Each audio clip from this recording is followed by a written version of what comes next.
Good afternoon, everyone. Since Foreign Minister Kuleba and I were in Munich just a few days ago, Russia's aggression toward Ukraine and its rejection of international law and diplomacy have accelerated.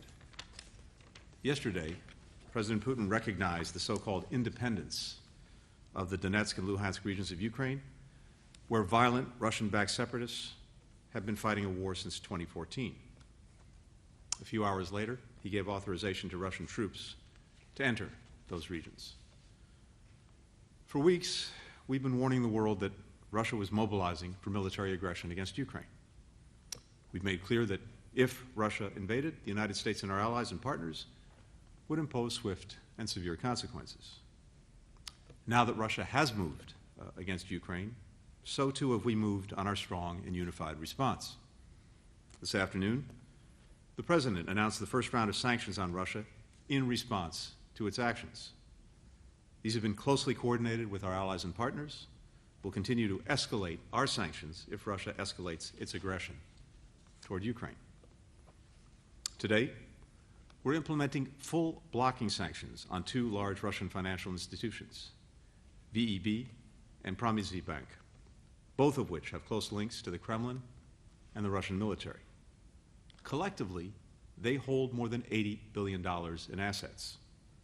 These measures will freeze their assets in the United States, prohibit American individuals or businesses from doing any transactions with them, shut them out of the global financial system, and foreclose access to the U.S. dollar.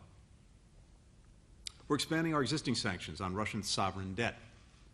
We've already prohibited U.S. financial institutions from trading in Russian sovereign debt in the primary market. Now, we're extending that prohibition to the secondary market. These prohibitions will cut off the Russian government from a key avenue by which it raises capital to fund its priorities and will increase future financing costs. They also deny Russia access to key U.S. markets and investors. Starting today, we'll impose sanctions on members of the Russian elite and their family members, all of whom directly benefit from their connections with the Kremlin. Other Russian elites and their family members are on notice that additional actions could be taken against them. These steps are in addition to the executive order President Biden issued yesterday to prohibit new investment, trade, and financing by Americans to, from, and in the so-called DNR and LNR regions. And, just as the President said we would do, today the Department of Defense announced that we would be sending additional forces to NATO's eastern flank to deter and defend against any Russian aggression directed at our allies. We also made clear that if Russia invaded Ukraine, we would act with Germany to ensure that the Nord Stream 2 pipeline does not move forward. Today, Chancellor Scholz announced that the German government is suspending that pipeline indefinitely. We've been in close consultation with Germany throughout this process. We welcome this swift and decisive action. And we're executing a plan in close coordination with allies and partners to secure the stability of global energy supplies, which is in all of our interests. The United States and our allies and partners are united in the face of Russian aggression. This morning, the European Union and the United Kingdom announced a series of strong complementary actions. President Putin's deeply disturbing speech yesterday and his statements today made clear to the world how he views Ukraine, not as a sovereign nation with the right to territorial integrity and independence, but rather as a creation of Russia and therefore subordinate to Russia. It's a completely false assertion that ignores history, international law, and the tens of millions of patriotic Ukrainians who are proud citizens of a free and independent Ukraine. Now that we've heard it directly from President Putin himself, it confirms what we've been saying, that he did not send more than 150,000 troops to the Ukrainian border because of benign military exercises, or to respond to threatened aggression from Ukraine, or to stop a fabricated genocide by Ukraine, or any other manufactured reason. His plan all along has been to invade Ukraine, to control Ukraine and its people, to destroy Ukraine's democracy, which offers a stark contrast to the autocracy that he leads, to reclaim Ukraine as a part of Russia. That's why this is the greatest threat to security in Europe since World War II. Ukraine is in danger, President Putin is blatantly and violently breaking the laws and principles that have kept the peace across Europe and around the world for decades.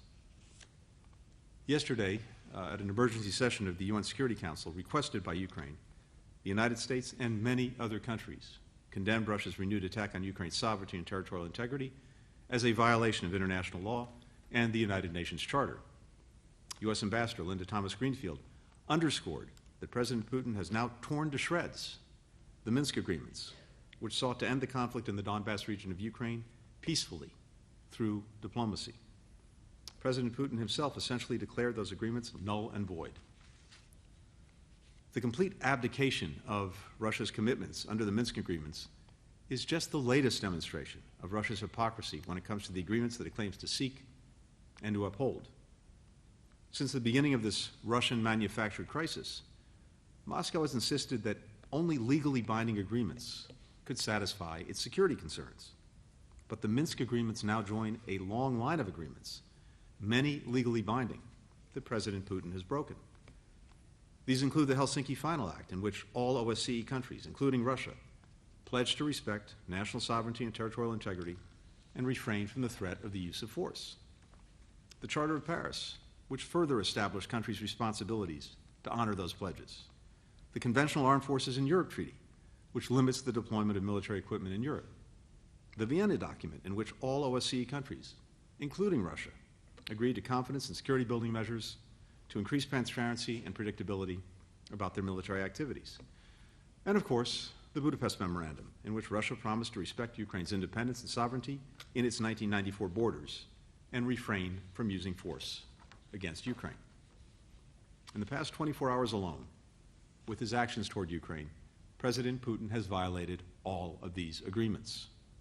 He is undoing more than 30 years' worth of painstaking diplomacy by Russia and the countries and institutions of Europe and the North Atlantic region to preserve stability and security for the sake of hundreds of millions of our citizens. Every time Russia breaks one of these agreements, it not only endangers the countries that it's threatening at the time, but nations everywhere that have been made safer and more secure by the international rules-based order. Last week, I agreed to meet Russian Foreign Minister Sergei Lavrov this week, on February 24th, to discuss our country's respective concerns about European security, but only if Russia did not invade Ukraine. Now that we see the invasion is beginning, and Russia has made clear its wholesale rejection of diplomacy, it does not make sense to go forward with that meeting at this time. I consulted with our allies and partners, all agreed. And today I sent Foreign Minister Lavrov a letter informing him of this. The United States and I personally remain committed to diplomacy if Russia is prepared to take demonstrable steps to provide the international community with any degree of confidence that it's serious about de-escalating and finding a diplomatic solution. We will proceed in coordination with allies and partners based on Russia's actions and the facts on the ground. But we will not allow Russia to claim the pretense of diplomacy at the same time it accelerates its march down the path of conflict and war. There is no question what has happened here. We've all seen how Russia has relentlessly mobilized for war, despite intensive efforts by others, including the United States, to engage them on a diplomatic path. We've seen through their false flags, we've predicted their lies. In the hours and days ahead, any further escalatory steps by Russia will be met with further swift and severe measures, coordinated with allies and partners, on top of those announced today. We'll continue to stand with our allies and partners to support Ukraine as it faces Russia's threats with courage and strength. And we'll continue to defend the international laws that keep every country in the world safe from the kind of aggression that Russia is now inflicting upon Ukraine. Dmytro. I'm grateful to Secretary Blinken for welcoming me in D.C. today. I think we spoke, this is our third or fourth encounter in the last 4 days, and this speaks for the dynamics and the quality of our relationship, but also for the urgency of the current crisis that needs to be handled. We meet at a very tense and responsible time for Ukraine, for the United States, and for the world.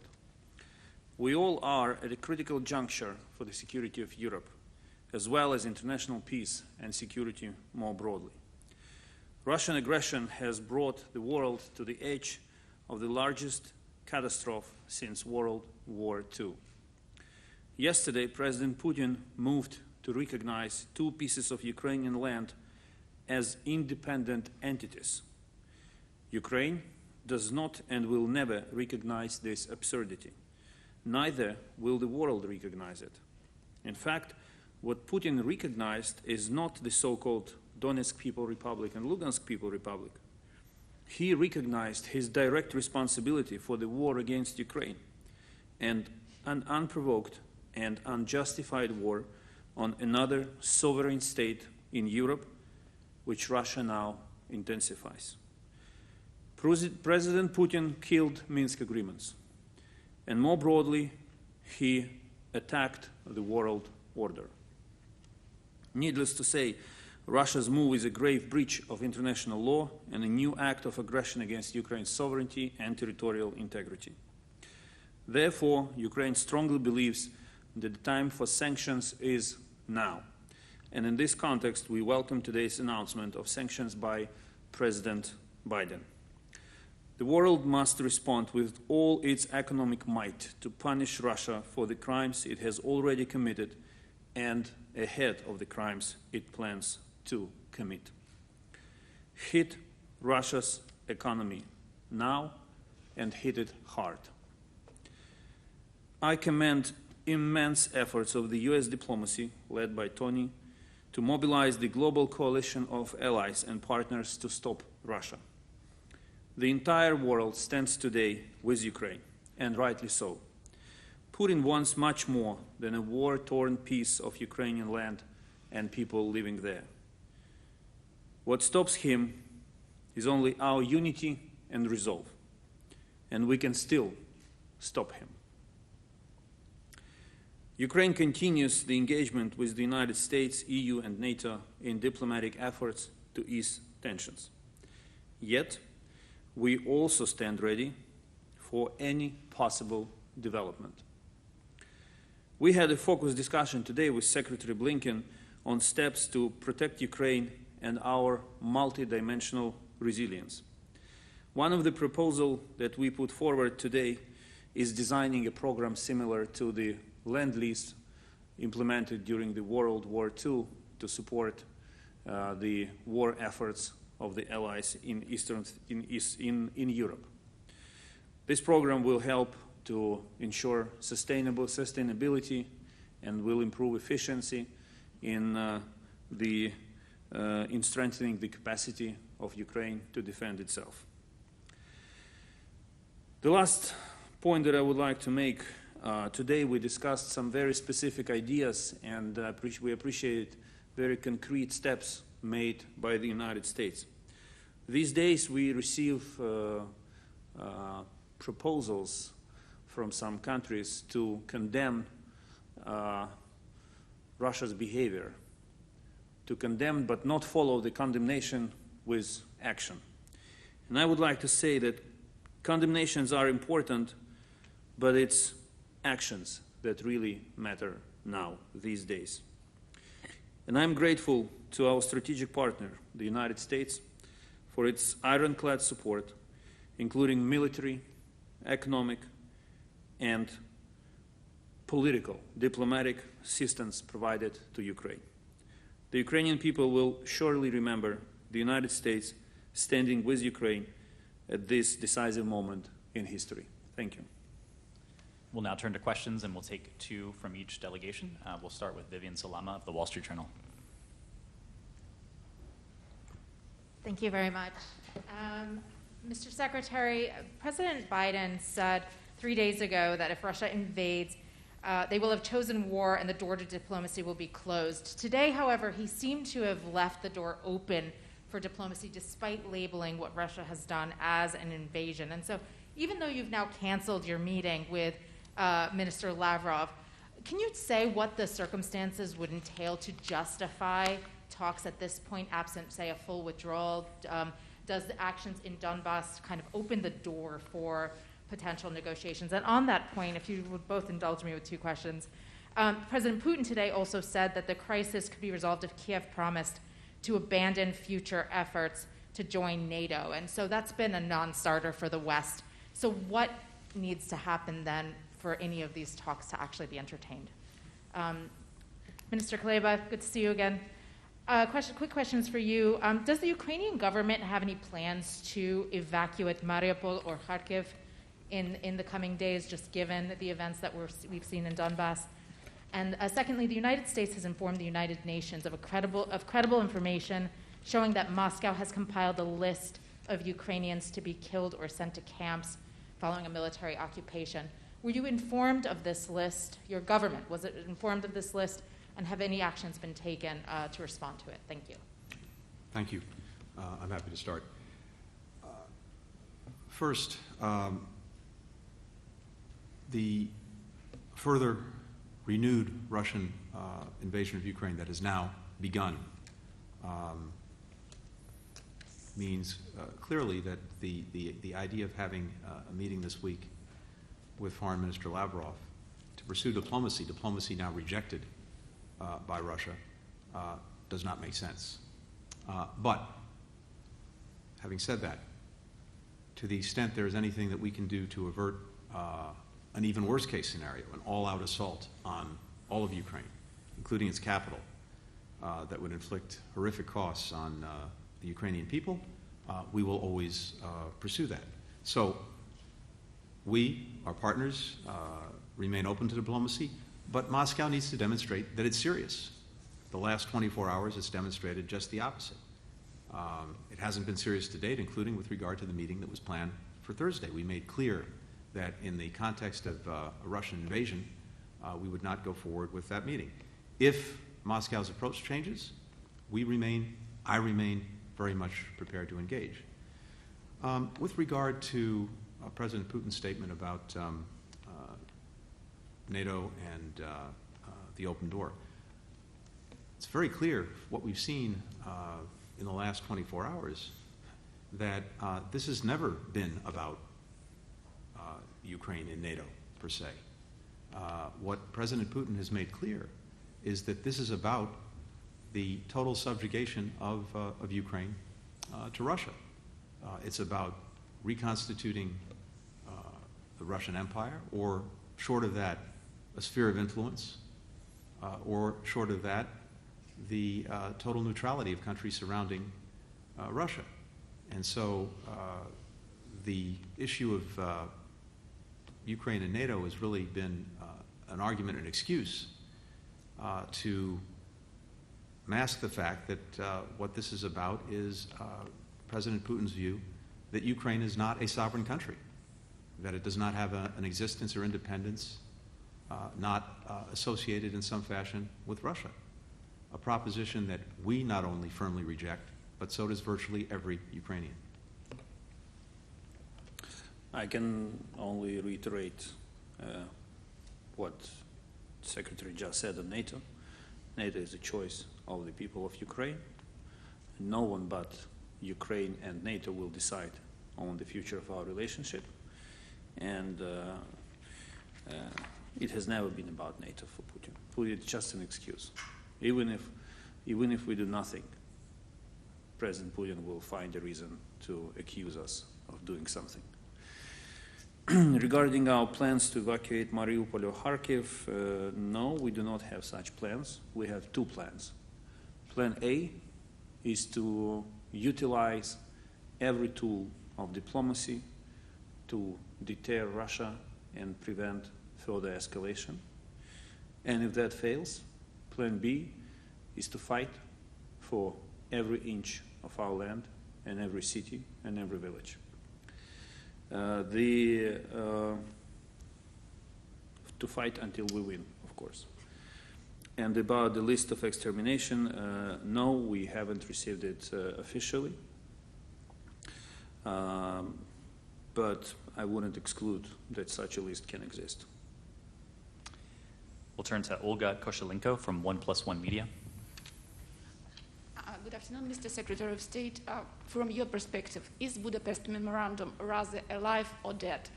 And do the United States recognize any legal obligations under it? And quick follow-up to Mr. Kuleba, what actions do you expect from partners to be taken under Budapest? Thank you. Well, in effect, Russia began to tear up the Budapest Memorandum in 2014 when it seized Crimea and went into the Donbass, leading, backing, financing, supporting the separatists and waging war in the Donbass. I think what we've seen in the last 24 hours is the further repudiation of Budapest by Russia. For our part, we have worked very hard over many years, and especially over the last year, to do everything we can to support Ukraine, to support its territorial integrity, its sovereignty, its independence, through security assistance, in the last year alone more than in any previous year, humanitarian assistance, financial assistance. Just about 10 days ago, we provided an additional loan guarantee of $1 billion to Ukraine.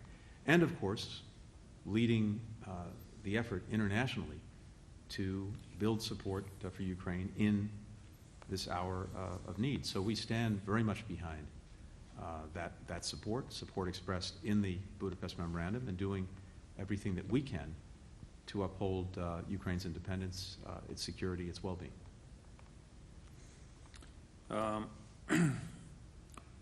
Budapest Memorandum is not a collective defense treaty.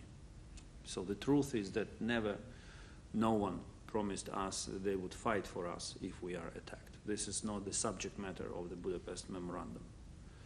But this document was concluded on the premise that, first, countries who provided security assurances to Ukraine will themselves not use force against us. And second, if that happens, they will do their utmost to stop it. So this is exactly should be the subject of the consultations that Ukraine has initiated recently. Countries who belong to this legal and political field space created by the Budapest Memorandum have to come together and reach an agreement on which specific action can they take to protect Ukraine. We understand that one of the signatories of the Budapest Memorandum is Russia, who, as Secretary Blinken rightly said, violated all possible international documents and agreements. But this does not waive other countries of their responsibilities to do their best in order to help Ukraine. Ukraine is a country that exists in a security vacuum. This is truth. Our security guarantees are Ukrainian army and Ukrainian diplomacy. But we realize that. But we do believe that the decisions taken in 1994, when the Budapest Memorandum was concluded, they should be respected, because we sacrificed a lot to make a long story short, we did a lot to strengthen global security by abandoning our nuclear arsenal. That was a huge contribution. And we expect, on the principle of reciprocity, an equally huge contribution to ensuring Ukraine's security.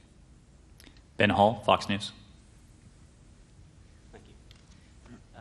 Thank you very much both for this today.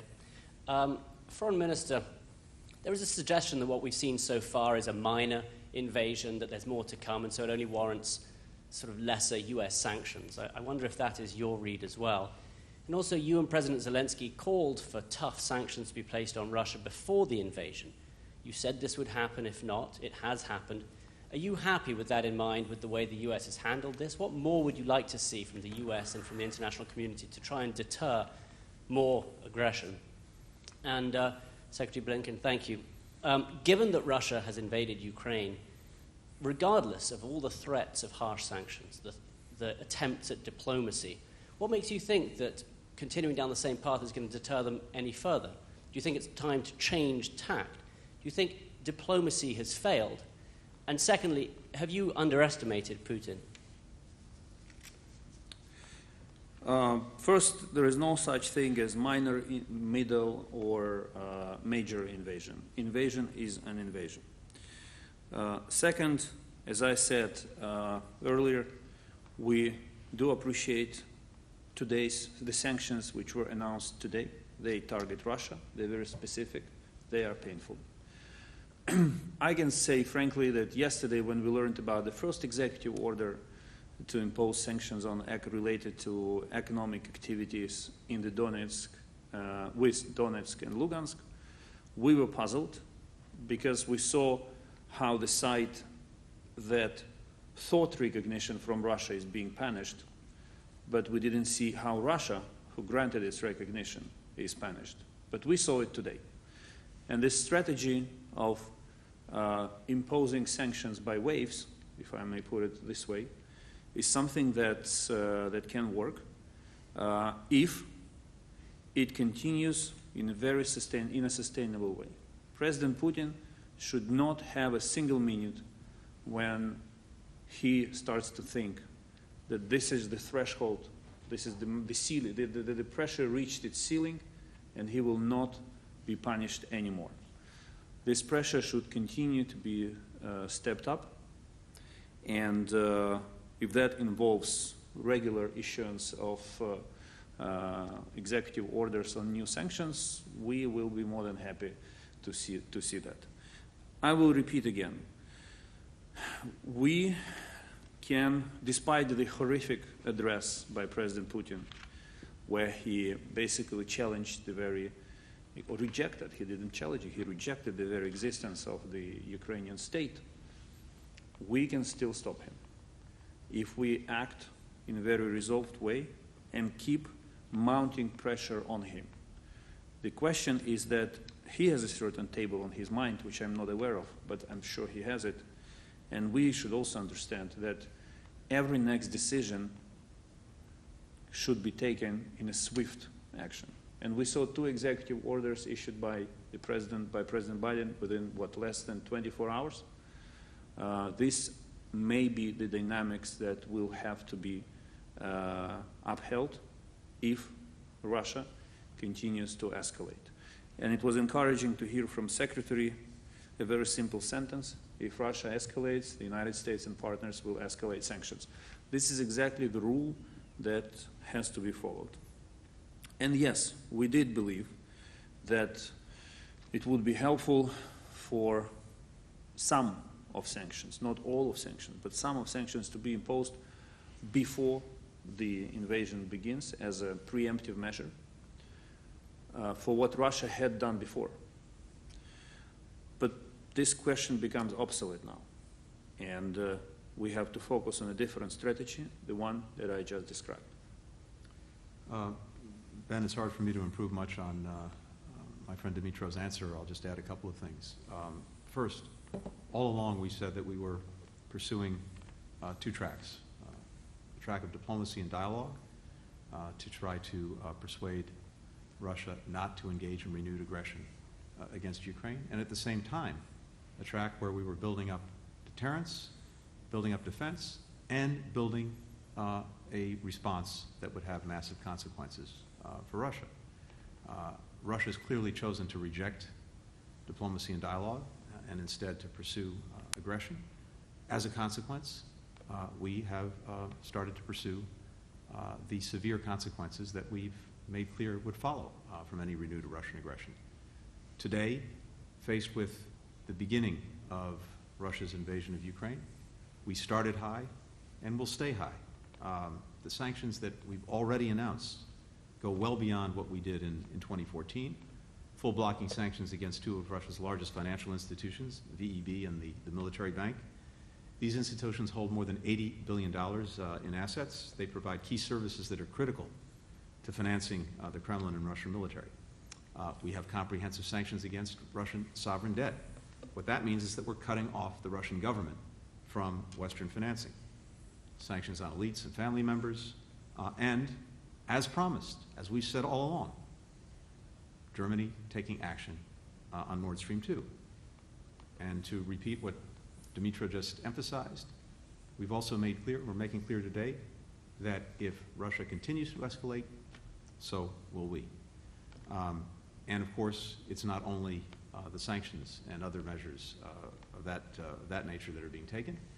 It is, as we've made clear, the reinforcement of NATO on its eastern flank and continuing to provide and indeed increase the support that we're providing to Ukraine against every dimension, security, diplomatic, political, economic, humanitarian. All of that is in the mix.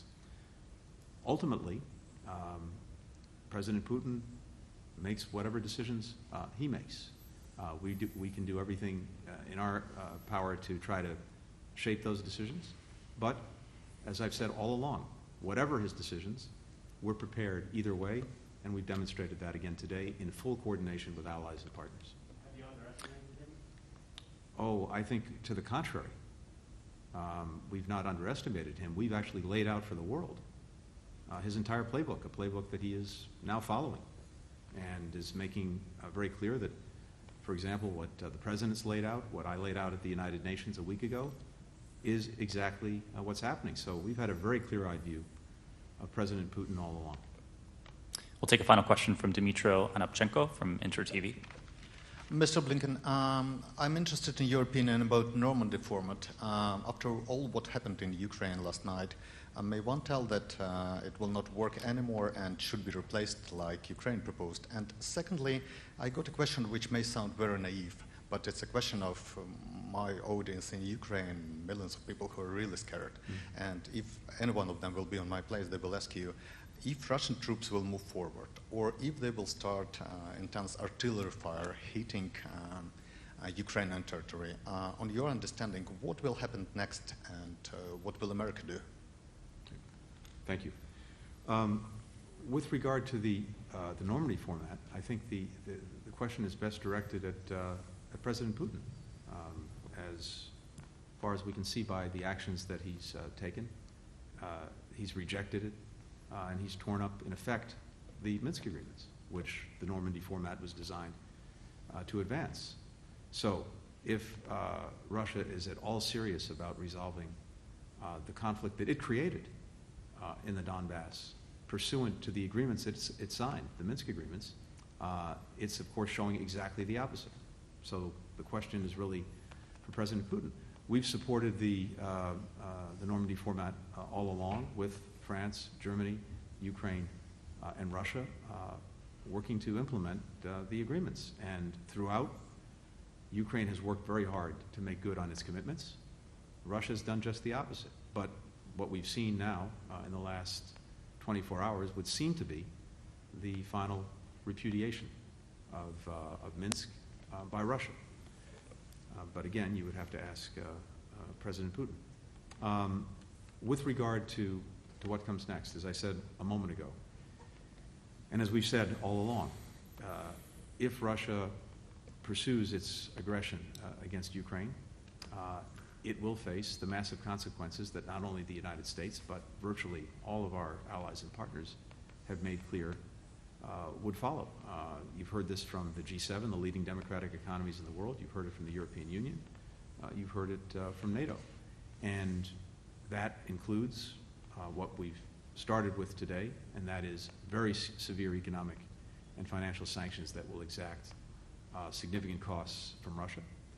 It includes a reinforcement of NATO and the defense of all allies in NATO, and it includes additional assistance to Ukraine in every area, security, diplomatic, political, economic, humanitarian.